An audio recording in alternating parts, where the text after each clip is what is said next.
Mike in Vancouver. Go ahead, Mike. How you doing, guys? Doing good. Hey, that was absolutely classless what happened there. And if you look, let me go on a bit of a run here. Moj, I applaud you for standing up to him. I know that Gillis gives these guys a hard time pretty much daily, and they put up with it, which I understand because you guys are probably they're your biggest business partner. But one thing that he's got to be careful.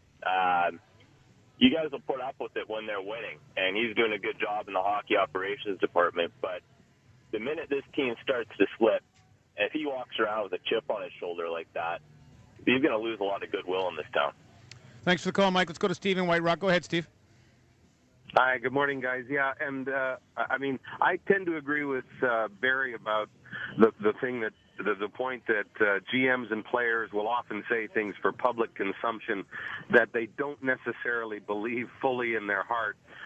You don't want to appear as if you're down on your team or down on your teammates or your coach or your goalie or whatever. That being said, I think the more important issue this morning is, again, the behavior of Mike Gillis. He's the senior public spokesman for the team. And when you communicate in that way, the point that the last fellow made, I think, is bang on. You start burning up goodwill in the community because it doesn't matter that it wasn't said to me. I see now the face and I hear now the voice of the Vancouver Canucks organization being, as was described a minute ago, utterly classless, taking personal shots,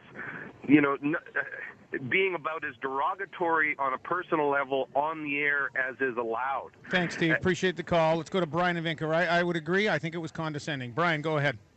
Yeah, your last two callers were exactly right on Gillis, but he's known around the league, and I think amongst press row, as a very arrogant know-it-all, much like one of his predecessors here, Brian Burke. And, Moj, you asked the question after he made that ugly reference to you, and I applaud you, too, because most of the scribes around town kind of kowtow to the types like Gillies. But Gillies has a reputation. He knows everything.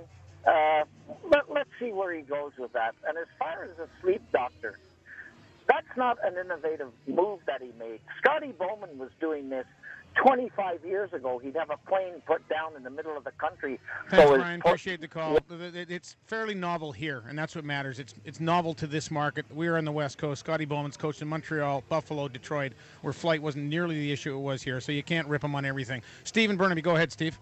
I'm getting sick and tired of this brooding genius act.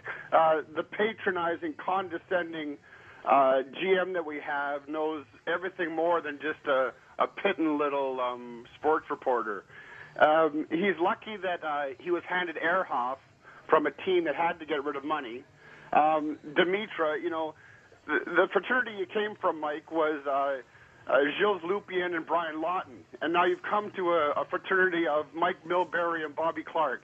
You're not smarter than everybody, Mike. Thanks for the call. Appreciate it, Steve. Moj for mayor.